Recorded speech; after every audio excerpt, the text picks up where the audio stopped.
welcome. This is Pussy, Mind and Soul, and this is a podcast for conscious entrepreneurs. This is for people who want to live a life that's in alignment and that is holistically successful.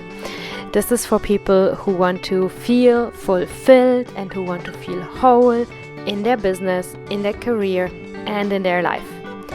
And my name is Sophia Tome. I work as a coach for female empowerment. And I regularly invite amazing guests to this show here for two reasons.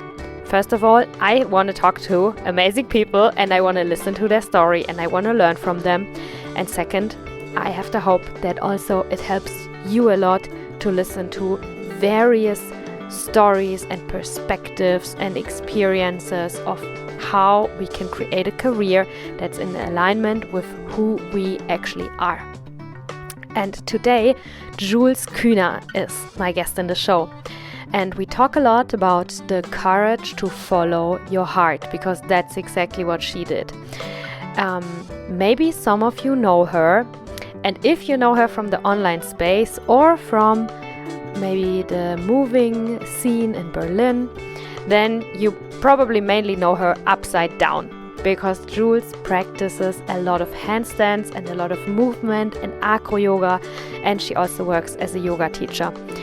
That's also why I'm super excited to have her here to talk to her. I'm a follower of hers. I love seeing her progression and seeing her, and being part of her journey. And for me, it was very interesting that I could also talk to her, because since years I see her moving her body, and now I could also hear her using her voice. And so other topics we talk about, other than how did she do it to follow her heart, to do unlogical things, to do things that maybe her friends and family were a bit worried about and didn't necessarily support her, but her heart told her, that's what I want to do. So she did it. So we talk about this. We talk about daily routines and dedication, because that's something that we also practice when we have a yoga practice, or like Jules, kind of daily handstand practice, and how these daily rituals and routines and the dedication to practicing something every day can also help us in our business. And I also asked some really juicy questions. For example, I asked her, what is the difference between moving and running away? And we also talked about what is happening in a handstand private class with Jules, because that's one thing that she loves to do. She gives private handstand classes, and if you expect to do a handstand and that's it, then this is not only what's happening. There are so many more things that are happening as well. And if you're curious to know a bit more like handstand and personal development, and how can this help me with my business? Why does it make sense to grow as a human being? If I want to grow as a human being, to put myself in a handstand, what do these two things have to do with each other? And this is an amazing episode for you. Also, this could be interesting for you if you are interested in writing a book, or if you're curious to hear how it is for other people to write a book, because Jules has also written and self-published a book, which I find is really amazing, and about this we also talk.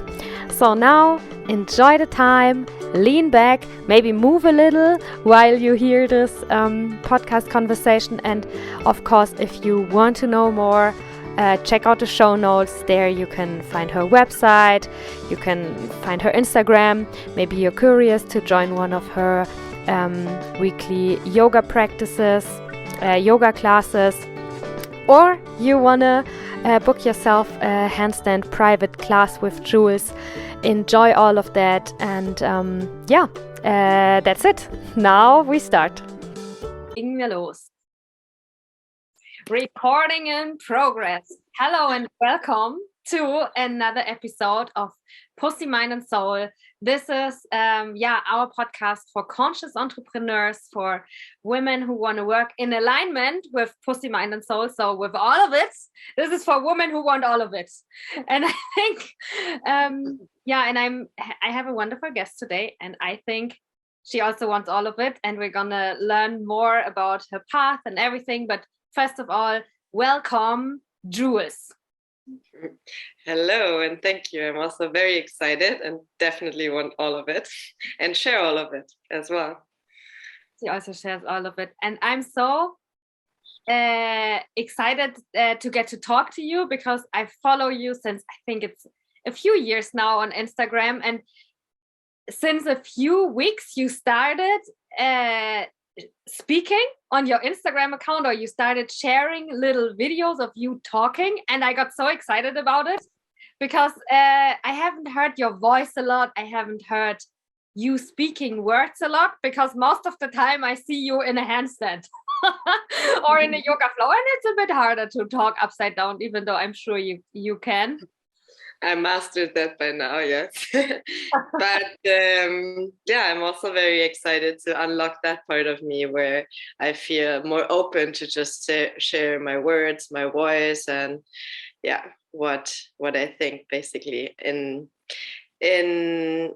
yeah, like my movement practice is very strong, of course, and it also has that mindfulness part and that part where words are very meaningful. So I also want to share that now. Yeah, it wasn't planned, but now comes my first unplanned question. Why now? Like, what happened, or how did you know that now's the time to also use your voice and not only your body and your movement practice to share something with the world? Like, do you know why, or do you know, which sign you followed? I think a big part of it was actually sharing my words through the book I wrote and really being open to share my words without feeling like, oh, are my words meaningful? Does it matter? Because when I teach, I don't even think about it, right? Like my words matter because I'm teaching something, and they need the cues to understand what we want to move through. But words by itself, they were always kind of separated from what I would do when I would teach or move. So now I kind of also want to combine these two passions using the power of my words that I'm using in my own practice as well. And when I teach my students in person, and yeah, the book was more like an outcome for my voice, I would say, to share that part of me and that make that vocal as well. So let's talk more about the book later. But first, I think we have to start a bit in the beginning, introduce you. And can I share the story with your sister? Yeah, for sure. So I met your sister a few years ago in Berlin. It was really a few years ago, like 5 years ago or so. So now we have 2022. It was maybe 2017. Yeah, I met your sister. I think it was somehow in the Acro-Yoga context, and that's also like a scene that you are in. So everybody who's here who did not come because they wanted to listen to Jules' word in particular, but who just landed here somehow. I think we're going to talk a lot about movement, yoga, acro-yoga, handstand, and all of this on our inside as well, not only on the outside. Right. But yeah, so imagine it's 2017. It's Sophia, 27 years old. I wanted to try new things. So I tried a lot of new things. And I had a summer where I practiced a lot of acro-yoga. And so I met this girl, your sister, I forgot her name. Lisa, genau. She has short hair. She's gorgeous. She's quite tall. I'm quite small. She's taller than me for sure. And after class, I think we were walking to the U-Bahn station together and we were talking a bit, and she was like, yeah, my sister, she's crazy. My sister's completely hooked in this handstand and acro thing. She's out of control. She does nothing but handstand. And then I was like, what is this sister? And I think it was around then that I somehow saw you on Instagram for the first time, or I don't know if I also... Maybe she also told you who I am and you looked for it. I don't know. Yeah, I think then I found you on Instagram, and I think we also were in a handstand class together. from, naja, egal, it doesn't matter. But yeah, that's how I heard from you for the first time, from your sister telling me about that now you are out of control and you're completely crazy because you do handstand on. That is beautiful though. Yeah, it's really nice. How was this time for you back then? How did you experience being soaked into this world of movement and handstand? And did you also feel I'm out of control, but it's amazing? Or how was it for you? Yeah, something like that, I guess. I think when we talked about that before, when I shared a bit about myself, I mean, I always used to move. Like when I was a teenager, I did a lot of like running hurdles, and like there was never a part in my life, I think, where I was lazy and never did any sports. But when I found yoga and the movement scene that I consider myself part of it now, I was so like hooked because my whole heart was in it. Like I knew I had to like follow that and like share my movement, and yeah, like nothing could stop me. So and like the same with handstands, I saw handstands and it was like I want to try it, and no matter if it's going to take me my whole life to learn it, it's not about that. But I feel like this is such a powerful tool for myself to literally also like turn my world upside down that I used to think I have to live. Or yeah, yeah, that's the best way I could describe it. So when you found it, you thought, this is it, this is my thing and nothing can stop me. Yeah, and also, you know, when you kind of found like your secret medicine that no one like could tell you about, but then you have it in your hands and you're like, this just works perfectly. I don't know where it gets me, but it's the healing that I was looking for so long. That would have been my next question. Did you find it because you were looking for it? How was your life before? Did you have a, could you imagine that something like this exists for you and you wanted to find it? So were you looking for it, or were you surprised by it? Yeah, how was your life before? And did you know that something like this is possible, or did it surprise you? I guess both. Like I like intention, like my intuition told me that something like that would be possible and that maybe one day I'll find it. I didn't know what it would be. So I was also very surprised. Like if someone, I don't know, 10 years ago would have told me like, yeah, you're going to be like a yoga teacher and a handstand teacher and travel the world and share movement and like living some, yeah, artistic circus life, then I would have said like, no, that's too wild, probably. Yeah. So I am surprised at the end how life took me on that journey, but I always thought it was possible. Mm-hmm. And what did you do before you got hit by your passion? Hit by the roller coaster of life, right?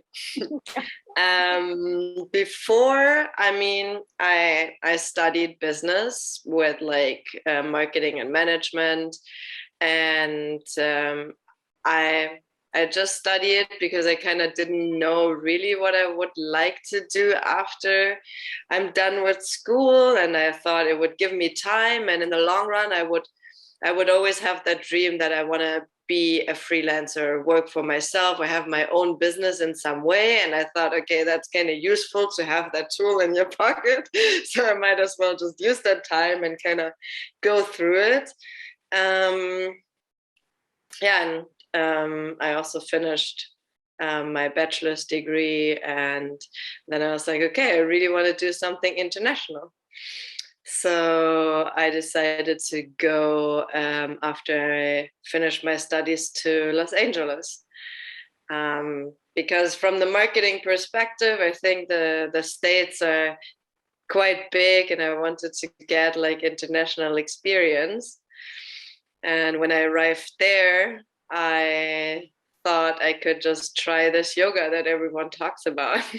I don't know, LA was like very big in that scene. Like everyone was doing yoga, no matter if you're a man or a woman, that was just part of their lifestyle. And I was like, okay, let's see what this is about. There's like fancy stretching, and they also have all kinds of different yogas. So yeah, that's how I stepped into that studio that completely changed my life, I guess. Mm-hmm. Mm-hmm.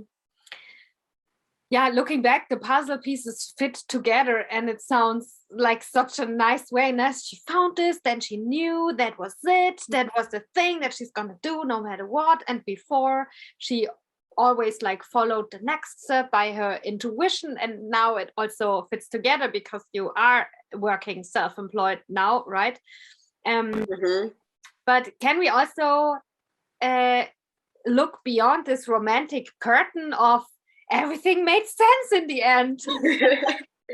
Yeah. Imagine that if someone is in it right now and nothing makes sense yet.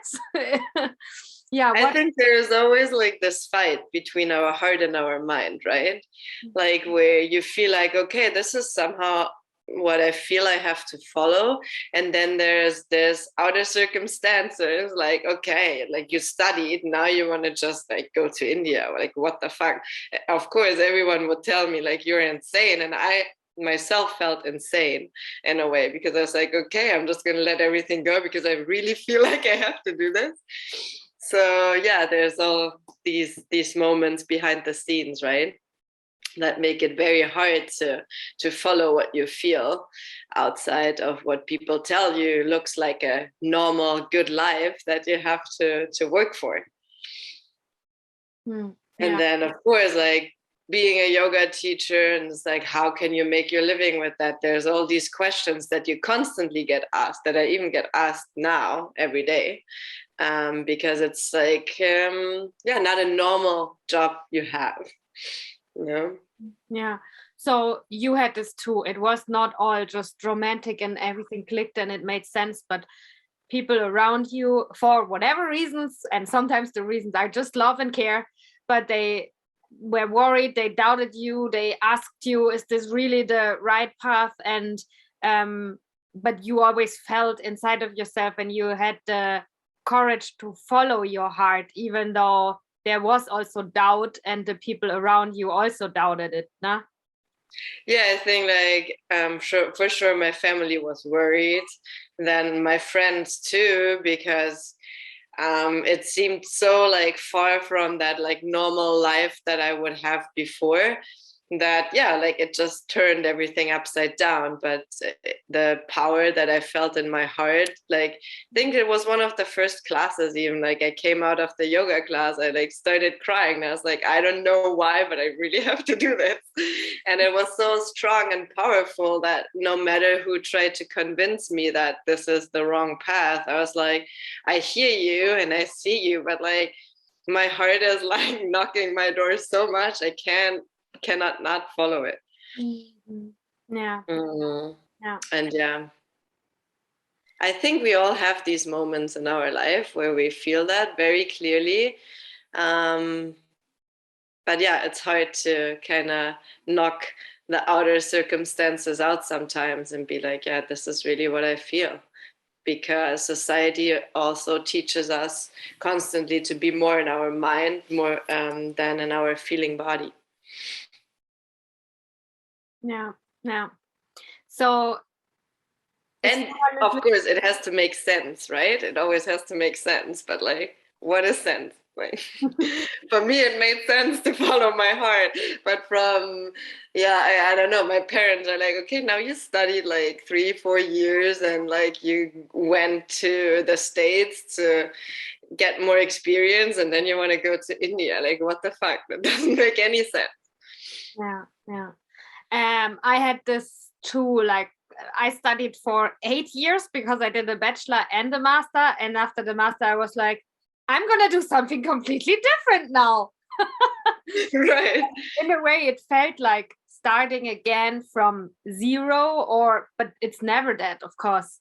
No, and they always like tell you that it's lost. But I think like just having that time dedicated where you study something is very beautiful, because I think what I learned the most during my studies is like how to build my own life, like how to have my own projects, how to move through things that I maybe don't like counting numbers. I still hate, but I have to do it. It's part of my business, right? Like, so I think nothing is like lost, no matter if we use it in exact that way that we learned it, or if we transmit it to something else.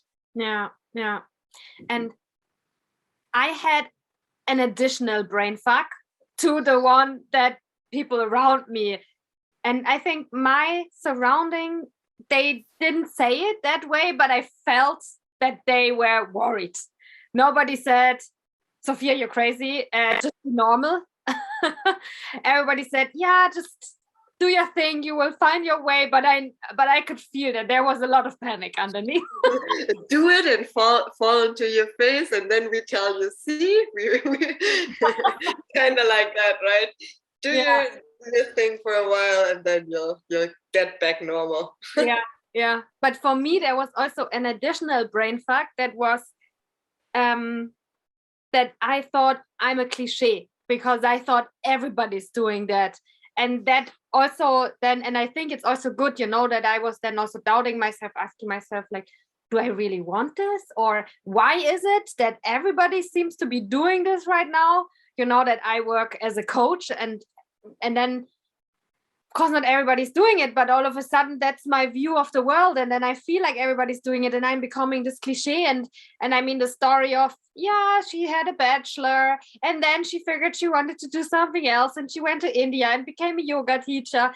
It's also like, it's stepping out, but I feel like many people stepped out exactly in this way. But I don't know, is that my view? Is that my bubble? Is that because I see it like this and I look for these stories? But that's something that I also had to kind of push out of the way, to be able to go my way, to not think, oh, I'm the only one who's doing something crazy, now I'm crazy, but also to think everybody else is just as crazy as I am, so I'm not special. And also, is this even my way? Did you also have this? Or yeah, I mean, even nowadays, I sometimes feel like, because of course you create that bubble, you attract what you live, right? And even like during I don't know, crazy times, it still feels like there's this constant like thrive and to do more, and like even if things don't work out, we find a way. Yeah, I don't know. I have a hard time with that too. But I mean, also coming back when I did my yoga teacher training, I was like, well, there's like so many more good yoga teachers, and like, what do I have to offer that they don't? And I think that goes sometimes more back to our self-doubt, and to kind of trying to compare ourselves, or finding that USP that we want to share. And that also takes us away from what we feel, right? Because we really felt that we had to do that no matter what others around us do it. Yeah. I don't know. I think it's both, right? Yeah. But it's nice to hear that you have had also like both things that were trying to take you away from what you feel in your heart. On the one hand, you're the only one now becoming crazy, that must be the wrong way. And on the other hand, you're not that special because everybody seems to be doing that. That must be the wrong way. And but I also think you start leaving that one bubble that you thought is your life, and then you do the other one, and of course there's another bubble on the other side, right? I think the answer is the same to both sides, which is what you said. If I feel in my heart, and if I'm connected to why, and the feeling that I know that this is just what I have to do, it doesn't matter if I'm the only one on the planet jumping from that building, or if I'm just as wrong as everybody else. Because I think that's the most important thing, to be connected to knowing that it's just what I have to do, no matter. Yeah, what you also said, and then it goes back to that checking in moment, right? Where you're like, am I doing that because everyone is doing it, or am I doing it because I really feel like I want to do that? Yeah. I mean, now, like, it's the same with like handstands, right? Handstands, for some reason, became a very big thing in the last couple of years. And I mean, I started doing it because I really love doing it. I didn't see it somewhere and be like, okay, yeah, like handstand is the thing to learn now, you know? And both is fine, you know. I think the practice always teaches you something. Or like you tried Acro-Yoga to try a new thing, but it didn't hook you so much that you still want to do it every day. So it can be always a tool or a medicine, or however you use it, if you don't lose that connection to yourself.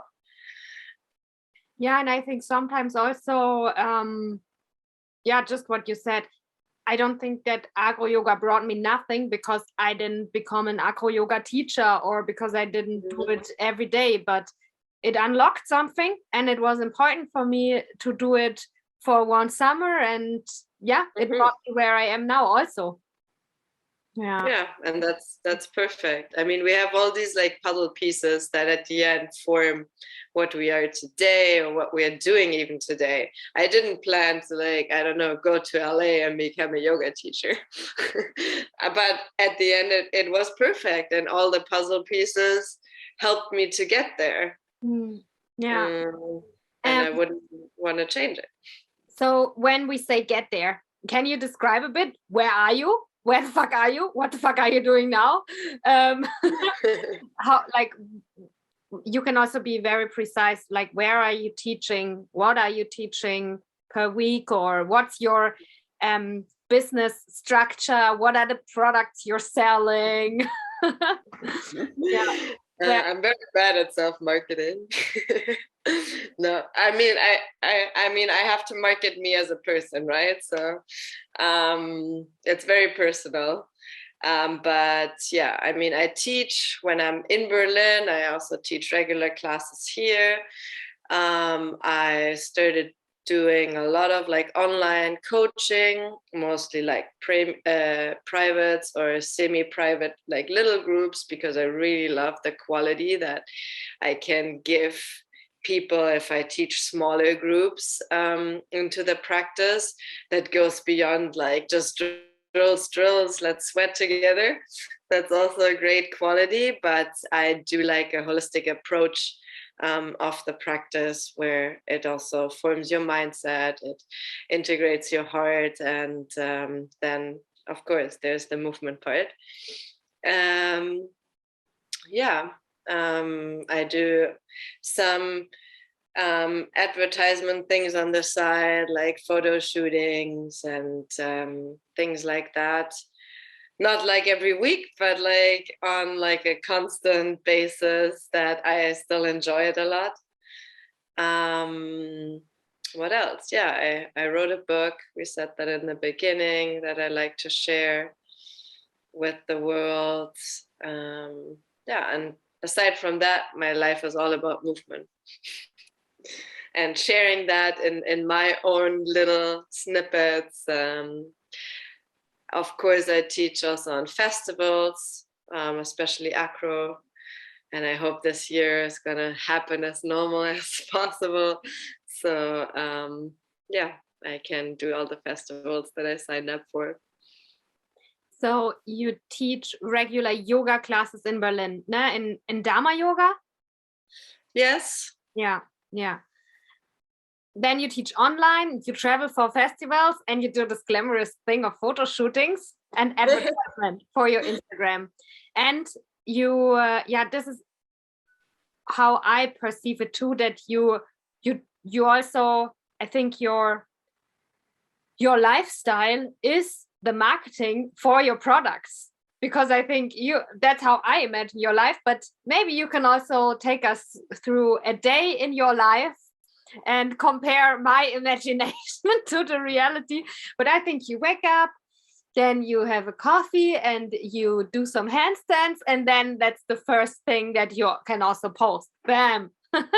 Then you meet up with some friends, then you do some acro-yoga, then you eat something, then you do some your personal handstand practice, and then you do some more yoga, or then you in the afternoon, and then you go to bed, and the next day everything starts again. Is that how your life is? Kind of like that.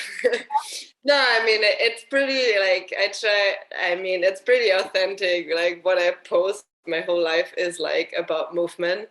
And yeah, I mean, I believe in all these like little daily habits and routines. So yeah, I get up, I do like some mindfulness exercises and have my celery juice and my coffee and move. And yeah, I mean, handstands is like such a dedication for me that I really like have my own handstand practice almost every day, or at least every second day. And I mean, in Berlin, we have the chance to do acro every day because we have a jam every day, which I also enjoy a lot to practice when I'm here every day. Yeah.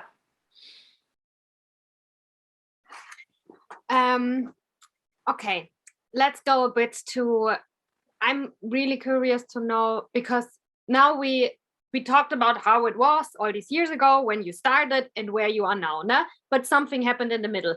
Mm-hmm. So, and I guess that your development into who you are today, and also your growth as an entrepreneur, how you build your business, was strongly influenced also about your practice and your movement practice. Nah? So is there like a milestone or a key element, or do you remember if there was like something really big that gave a click, that you learned from your movement practice about your business? Or how could this practice help you grow your business into what it is now? I think it's what I just said earlier as well, these like daily habits and routines that just really like keep you going, and no matter what, there's always something you can do. Or like, I mean, if I feel sore in my whole body, there's still like a yin practice or something you can do to help your body to heal. And in your business as well, even if you're stuck at some stupid, like, I don't know, tax things or whatever it is, you can still like do something about it to like keep your business going. And so definitely daily routines and habits, and they don't have to be big, even if you dedicate 10 minutes every day. Like, I mean, some people ask me, like, and you post everyday stories on Instagram, like, isn't that exhausting? And I was like, no, I just have my time where I'm like, okay, in the morning I post after I did my practice, and in the evening before I go to bed, I make a post, like, that's it. And then people are like, yeah, but like, then you have to know exactly what you write. And I was like, no, I'm not like making this whole thing bigger than it is. Like, I do a post, and if I feel I have one sentence, that's good enough. And if I feel I have 10, then that's also good enough. And that it can like adjust to what you experiencing in that moment.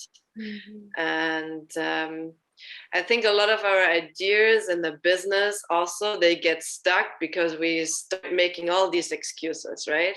We have this long list of like, no, I can't do it because I don't do it for 10 years or whatever. Or like, I can't start teaching yoga because there's so many yoga teachers in the world. They never will disappear, right? There's always someone stronger, faster, better. But that's also an excuse. Mm-hmm. And that's for a practice too. And people are like, yeah, your handstands is good. And I was like, yeah, I'm fucking training it every day. Like, do you think I was born that way? Or like, I don't know. I learned handstands when I was not a little child in gymnastics. I learned it when I was like, I don't know, 23 or 4, by just practicing every day. Also not every day for an hour, but I did a little bit every day. Yeah, yeah. And I think that's also really good. What it's like, literally move, no matter what, just move a little bit. And Yeah. so nice the example you said with yeah, sharing on Instagram, posting something, doing marketing, and showing up every day. It's so nice the example you said, because I think this is what's going on in a lot of people's minds, you know, this overthinking. Yeah, but then I need a strategy, and which hashtags do I use, and what if I don't know what to say, and la la la la la. Nah? It's the same, like, what would this be translated in a handstand practice? It would be like, yeah, but what if I kick up there and then I fall, or I don't know what to do, or what if I don't have the right clothes, or what if my yoga mat, I forget it, or nah? Yeah, no, and like that's like, of course, the perfection, we all have it, but it would be a limiting factor to just start doing something, right? Mm-hmm. And I think the beauty about just keep it moving is much more than that. You know, you can perfection everything later, but and then it goes back to also the mindset, right? Do you just do you feel able to just give it a try and like start going into a direction, or do you just be stuck in your mind at the end and like rely on the excuses you have in your mind? And yeah, driven by fear, mindset, whatever it is.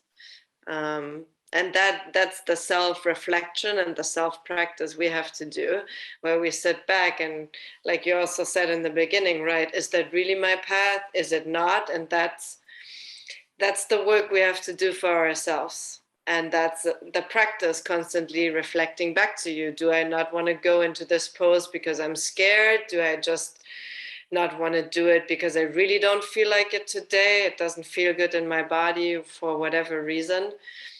So how fluid can we be with that state for ourselves as well? I think that's also a really important point that you just said, the reflection with ourselves and being honest with ourselves, because I just wanted to ask you, what's the difference of moving and running away? How do we know when our movement is actually running away? And that's the, I think what you just said, the key element. No? You know when you sit back and when you ask yourself and when you're honest about it.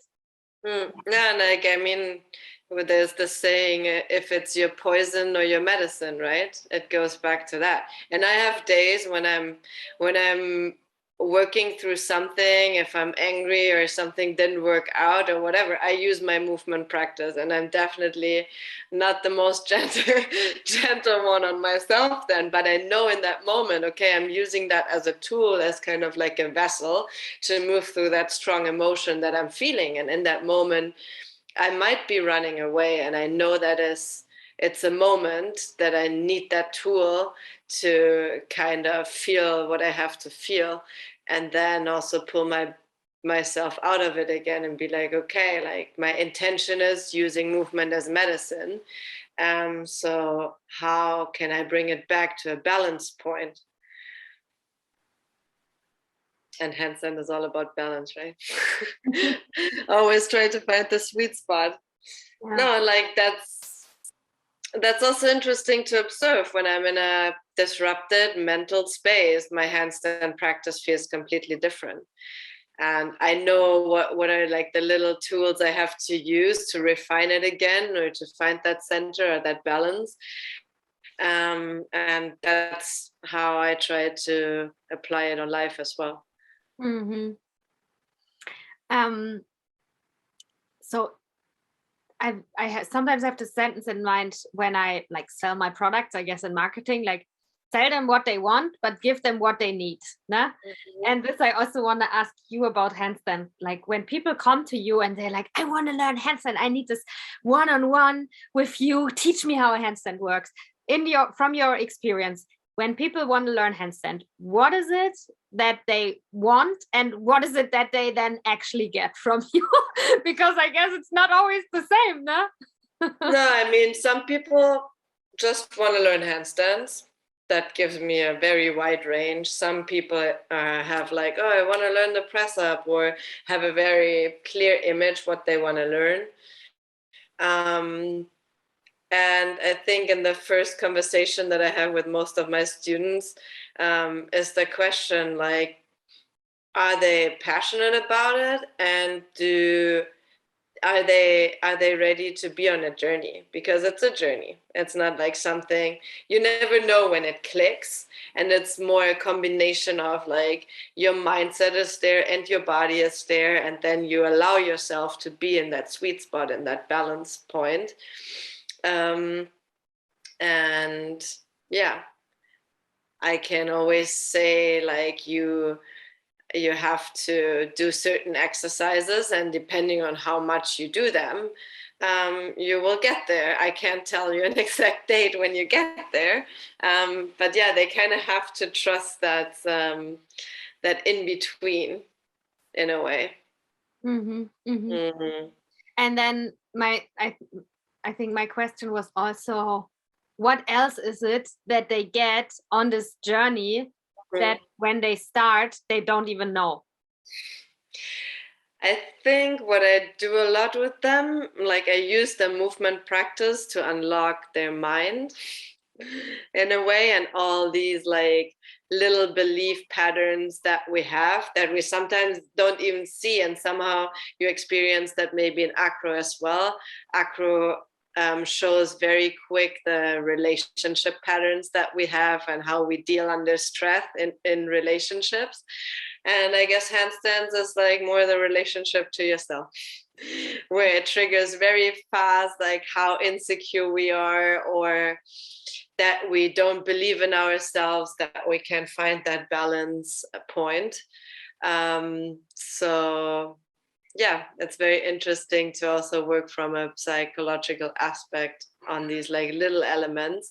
And I think in the beginning, when I started working with people, I kind of sneak them in more subtle, and later it gets stronger because they also start seeing that and start using the practice as unlocking themselves. And then there's always parts where I'm coaching them and I'm with them in like an online session, and then they send me videos when they practice on their own, or if they have questions, they can reach out to me, and yeah, then they start seeing all these like little subtle elements that are underneath, you know, the picture of the handstand or the video of the handstand. Yeah, because that's also what I would have guessed, you know, that people want to learn handstand because it looks cool, because I can take a picture for my Facebook profile, or Right. because I want to impress someone, or because, yeah, I want to learn handstand, or I'm on the handstand journey because I imagine that it feels amazing and very free and very, yeah, And very empowering, like to hold your body upside down and feel good about it, even though your life is completely turned upside down. There's beauty in it, right? And it feels very empowering to hold that in your own hands. yeah, yeah. But then what you described, I feel I can, what's the word? I know that it's true because I experienced this too, that my handstand practice has a lot to do also with my mindset. So if I improve in handstand, I learn new things about myself. Mm-hmm. Confidence, believing in myself, believing that I can do hard things. And what's funny about my handstand practice in particular is that I have the strength. It's not that, and I also have the opening. It's not like I don't have the mobility, flexibility, or strength. It's about the belief. Often it's that I kick up and actually I could hold it. I have everything it takes, but I don't believe in myself, so I fall down again. Yeah, and there is like also a little fight part, right? Where you just like, I'm gonna push and really try to stay up as long as I can. And then eventually you keep pushing that edge, right? Where you're like, okay, now I managed a second. Next time I'm gonna try to do 3. And yeah, we constantly also expand our comfort zone. But that's work, and you have to be willing to really look at yourself and be present in that moment, and so present in that process. Yeah. Yeah. And this I'm also going to share just because I feel like it, what I found recently, and with recently, I mean in the last 2 weeks, Mhm. is like what helped me was what you just said in the comfort zone, that I had kind of like a comfort zone practicing and I progressed, but I progressed very slow. And what I noticed now, what helps is change to, to, Mhm. to like practice in another way, because then it's more uncomfortable and then I can grow more there. And I think this is also, and it was so interesting because it happened in my business and in my handstand practice simultaneously, that I was like, I know that what I feel, what I need now is just to change things. And I don't know if it will be better or worse, or if this is now the right thing to do. But I know that what brings me further now is to change it, to change how I approach things. And yeah, and that was in my business and in my handstand practice in the same week that I had this like very deep insight. Yeah. Yeah, I think also like this year is a lot like being comfortable about the change.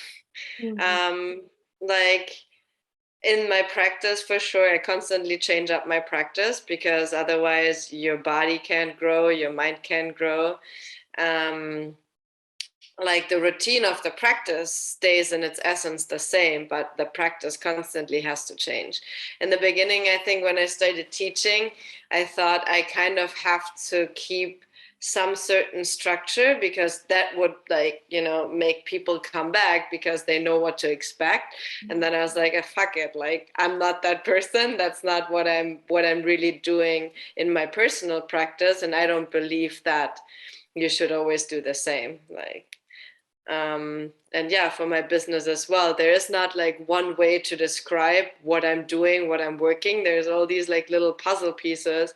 Like there's the artistic part where I like to write, and then there's the movement part, then there's the coaching and teaching part, and then traveling and being in different cultures, right? Like it's very diverse, and I really love that diversity and change. And I think it's something very valuable that we often don't allow ourselves to go through because we feel a little raw, like a little child, right? Where it's like, yeah, but then I don't know what to expect. And when we grow up, we have that idea that we always need to kind of be prepared for the future already.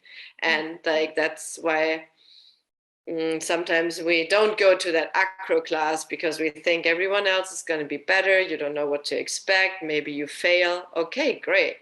Like, what can you learn from that failure? Like, and then even if you just learned that it made you feel uncomfortable, then you can work through that. So I always think it's a benefit. Like Yeah, I I take totally. classes and I might not like them, but good. I learned something about myself or about the practice, or at least that I don't want to take that class again. Yeah, So that's already great. it's so important. And also this time where it was such an important time of my life, and that was also, it set the foundation for the business that I have now, that I was like, I'm just gonna try new things. And that because trying new things also means that I'm willing to be a beginner. I'm willing to uh, fail. I'm willing to not be able to be good at something, but still trying my best. Because how am Yeah. I supposed to be good when I've never done it? But how am I supposed to get better if I'm not trying my best? Nah? That Yeah, and like I think that's a lot like when I teach handstands in group settings, you hear so many things like I can't do it now or whatever. There's like so much that people also make some kind of vocal when they practice, and I was like, okay, how many times are you here? Oh, it's my first time or my third time or whatever, and I was like, okay, then go have fun. You're doing great, right? like yeah, it's just interesting to observe all these like little pieces in the practice and try to unlock them. Sometimes when people are too stuck in their mind, I was like, okay, let's do 20 jumps in a row. You'll forget your mind. No worries, right? And yeah, I always try to find these like little pieces how I can unlock that. Mhm. And sometimes it's through let's sit down and like see what happens, or let's do more and like forget your mind. Yeah. It's very subtle at the end. So can you tell us a bit about this book? How was it? You woke up one morning and you were like, I'm going to write a book now. No, but kind of like that. There's the romantic version and the non-romantic version. I want both. I want it all. No, I mean, I always like to write, and movement and writing, I think they both are kind of like my sanctuary in a way, where I use to reflect or move through things. And I always wanted to write a book. I don't know why. But even when I was in school, I was like, yeah, at one point I would like to write a book. And I had no idea if it's big or small, whatever. And then when I was in LA at the end already, when I already knew I'm going to be or I want to try to become a yoga teacher and teach movement, I went to the sound healing yoga class.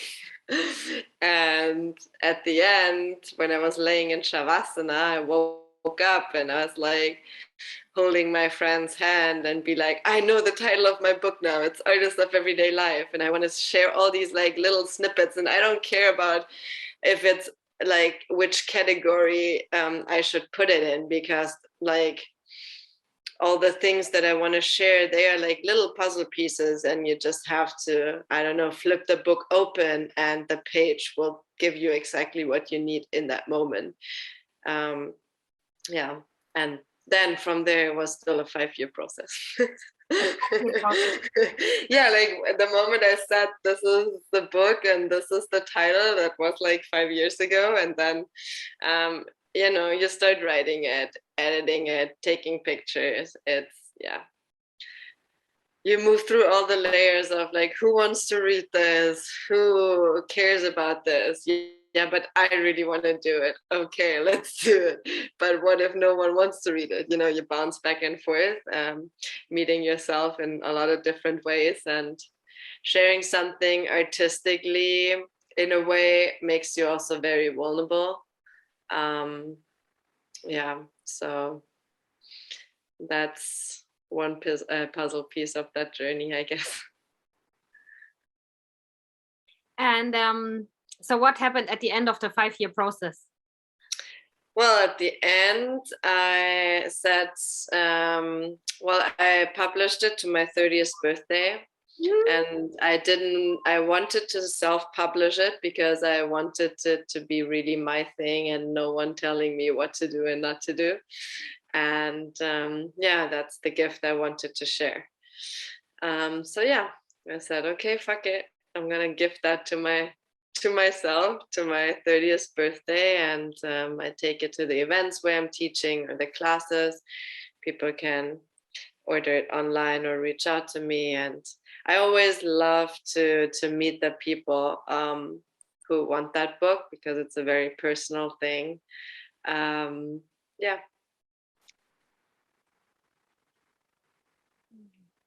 So if anybody's curious for the book, they can just send you a message. And they then can. Yeah. And I'm also working on the ebook version. It's almost done. So for the nomads that cannot carry the book everywhere. Yeah. And also for international, or because it's better than shipping it everywhere, I guess, no? That is true. And yeah, some books got lost in shipping for sure. But yeah. And how does the self-publishing work? I have no idea about, I mean, I know how to write, but I have no idea how writing becomes a book. Yeah, how did you find it out? Just doing it, I guess. I'm always a fan of like, I have an idea, let's start doing something, and then it will eventually evolve into what's supposed to be. And a book is never finished. There's always mistakes you find, you know. At some point you have to call it done and be like, okay, I'm going to give it to the artist to do the design. Yeah, I mean, I started writing it, and I had a few people proofreading it, which was very helpful because at some point you can't read your own shit anymore. And then another friend of mine did the design, and another friend took pictures. So it's also this whole collaboration of little puzzle pieces and friends from all around the world that supported my project. And then I printed it. And I mean, if you self-publish, you just pay everything by yourself. And I had these like 500 books in my door, and I had to carry them all upstairs. Another friend helped me to do that as well. Yeah. So, and yeah, that's it. And when someone buys the book and opens the book and reads the book and uses the book, what are you hoping that the book does in people's life and in people's day, or in people's everyday? Yeah, I mean, I would just like for them to flip it open and they have the inspiration that they need for that day, or maybe it's just a change of perspective on things that are part of everyday life. So I do believe that there's a lot of power in these moments that we have in our everyday life when we start seeing them that way. And that's just my intention. So it's very different depending on the chapter you open. Sometimes it's a personal story that might help you to relate to your own story.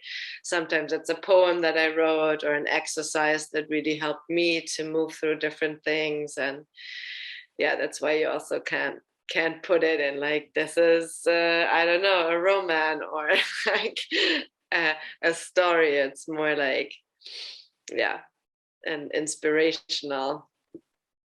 Yeah, that's also the word that just came to me, like an inspiration for an everyday, and also not like a book that you read and you're like, you have to like read this book now chapter by chapter, and after every chapter there comes a task that you have to do, and then you follow the steps, and then at the end you're an artist or whatever. No? You made it. No, like even now, I mean, first of all, it was a process of 5 years to write it, and things already changed. And I'm also working on another book right now. Nice, yeah. But it's always in process, right? And like, if you read it now, or even like in 5 years, you will take different things out of that stories. I think everyone had these books that you wrote multiple times, and maybe there's some time in between, and it changes completely what you take out from that book. Yeah. Is that also what makes it so vulnerable for me? Because I'm working with it now, but sometimes I feel vulnerable, but my medicine for it is to just allow myself change, and to also allow others to change. But I imagine that I would feel vulnerable in this place where I'm like, okay, because I have this a bit with my podcasts, I record a podcast to a topic and I really feel it in the moment, or I share something that I have learned, or a story, and there are a few episodes I thought about deleting them, but I didn't. But I'm like, okay, now I see what I shared there completely different, and I feel vulnerable then about, like, I mean, what if it doesn't help someone, but it helped me back then to move to the next step? Or what if someone says I'm wrong, or I came to I said something wrong, or this is what makes me vulnerable. And then I noticed that a good way to handle it is to just be okay with that everything always changes. And if I'm waiting for, now I have the sentence, now I have the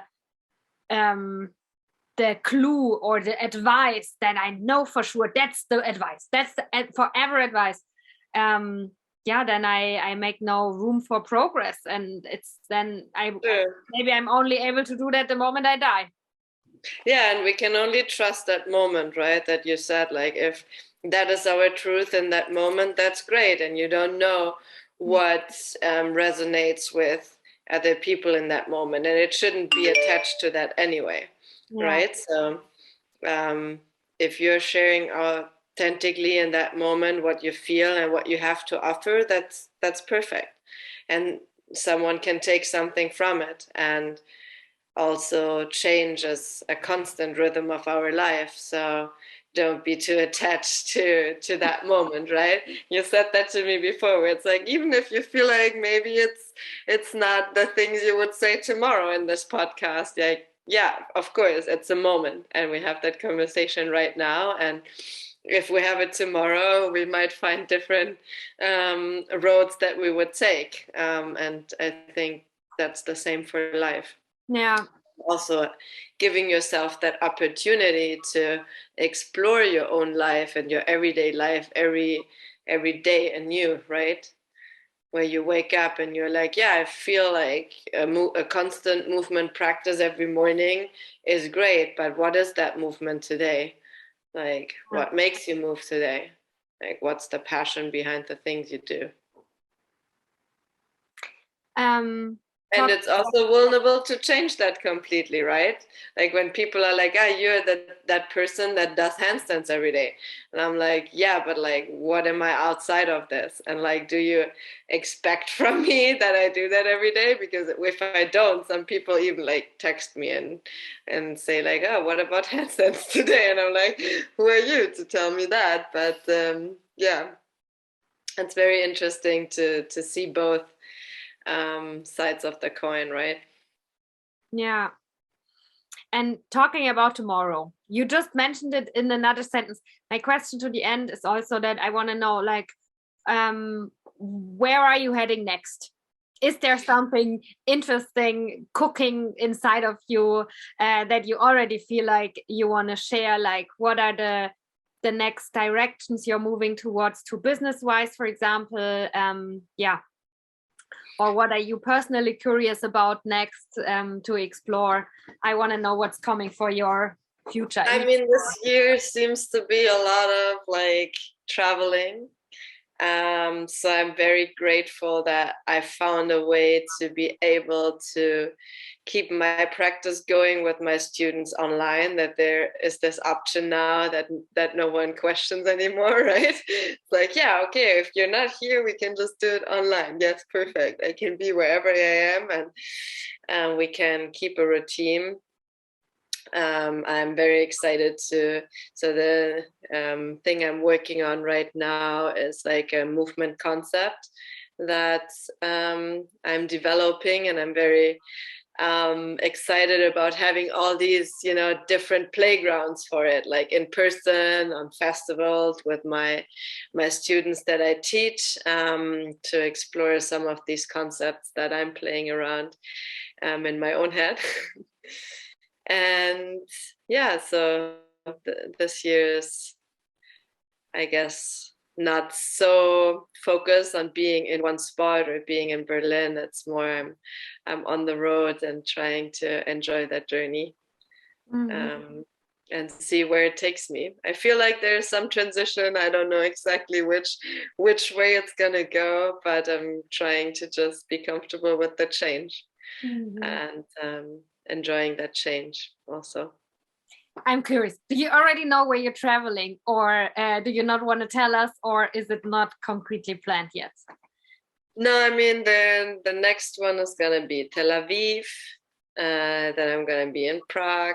Afterwards I'm gonna be in Belgium and in the Netherlands. So yeah, then for some time in Germany again. I'll teach teacher training in Greece by the end of the summer, and I will spend time in Croatia for my birthday and the Acro festival that I always teach at every summer. So it's already quite sad. Yeah. Across the whole country, kind of. Yeah, sounds like a lot. Sounds super nice. And then there's almost winter, right? So you have to escape. But yeah, that's far away. And if somebody hasn't practiced with you yet, but is curious to move with you, what do you think is the best way to start? Into which space would you like to invite anyone who's listening now and who's like, okay, that sounds cool, I want to experience this? I mean, I during the lockdown, I took a lot of things on my YouTube channel. If they just want to meet some of the things I'm teaching in yoga or even handstands. And otherwise, yeah, I don't have any like regular online classes anymore right now. I just teach my online privates. But yeah, people can reach out for me to, about that as well. So the best way is to first check out your YouTube channel so people can see you practicing, and that already helps to get an idea. Do I feel curious about moving in that way as well? And then if people are interested to practice with you online, the best way is to send you a message on Instagram, and then you're gonna like get in touch. You're gonna probably have a first call to talk about right. And yeah. Yeah, and I mean Instagram in general, like you said, like you follow me for some years now, so even though we haven't met in person, you kind of have an idea what my life is about and how my daily life looks, right? So if you want to have that inspiration visually in your everyday life, feel free to to check that out. Yeah, I really enjoy following you. And because you also on my Instagram feed, you have the steadiness, no matter what's going on in the world, and there are so many things that we have to be crazy about, I know that I can just look at some handstands. and then you wear black all the time, so I know what to expect, Black and pitaya, right? Black, pitaya, handstands, yoga, that's it. Yeah, no, yeah, as I said, I trust in the routine and the little habits that we have. So thank you so much. Is there something that you would like to say also at the end? Is there something like, sometimes when we talk, we make a little side note about, I want to add this too in. And is there something still on your side notes, on your footnotes that still needs to go out, or something that you just feel from your heart that you think would be a few nice last words for everyone listening? Yes, you can check in with yourself. I'm just going to tell you before we wrap this up that I'm super grateful that we got to know each other, that we talked, that I'm so excited to follow your journey, and that I'm so grateful that you share so many parts of your journey, that you share today, that you share every day on Instagram. And I really think it's amazing that you are following your heart, and it really inspires me. And I'm so grateful that we talked today and that we connected a little more, and I'm excited about everything else that is coming. Yeah, I'm also very happy that you invited me, and I shared that with you before already, that I'm also kind of nervous about it because I'm just starting to share my voice also more openly. So I'm very great for that opportunity, and I'm always a fan of, like, even if it scares you, try to do it anyway, right? And I just want to ask a question, I think, or a question we should ask ourselves over and over again. What are we passionate about, and how does our heart really wants to express itself? And if we can keep that question in our daily life somehow, I think we can keep moving into that direction, and then finding that sweet spot between, body and mind, and how we align ourselves in that way. And thank you so much for giving me that opportunity. It was a very, very nice conversation. And I love to share this journey and be part of that worldwide movement towards our hearts. And you do an amazing job on that. asking the people to share their journey and inspire other people to do the same.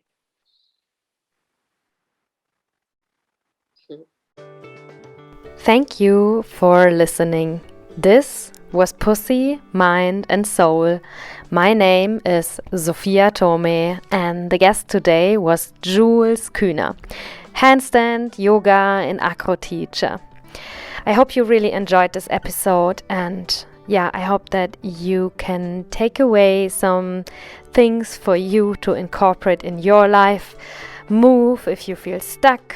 Move just to move a little step forward. Maybe you are curious about working together with Jules, so check out definitely the show notes if you want to join one of her yoga classes. If you feel curious and you really want to know what's inside this book, you can of course also find a link to get her book, to support her and her art, and also to support you to get inspired for your own growth and your own journey of unraveling and becoming yourself again, becoming who you were always meant to be. And I wish you a beautiful day or evening wherever you are, and see you or hear you. No, you hear me, I don't hear you, but until the next time.